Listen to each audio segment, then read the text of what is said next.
وضو میں بولنا کیسا ہے؟ مکروہ ہے، اذان کا جواب دیا جا سکتا ہے۔ وضو خود ایک عبادت ہے، اور جب بندہ عبادت میں ہو تو دوسری عبادت میں مشغول نہیں ہوتا۔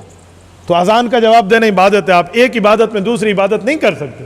آپ وضو میں مشغول ہیں، وضو میں مشغول رہیں، آپ کو کوئی اذان کا جواب نہیں دینا۔ اگر آپ کو اذان کا جواب دینے کا شوق ہے تو یا وضو روک دیں یا وضو کر لیں، اس کے بعد دے دیں۔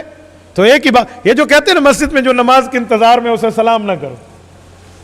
ایک بندہ مجھے کہنے لگا کہ مولانا وہ تو نیک آدمی ہے، اچھی کام میں بیٹھے ہے، تو نیکوں کو تو سلام کرنا چاہیے۔ میں نے کہا بھائی وہ عبادت میں مصروف ہے، مسجد میں بیٹھنا عبادت ہے اس کے لیے، تو اپنی عبادت میں ساتھ بیٹھ کے مصروف ہو جا۔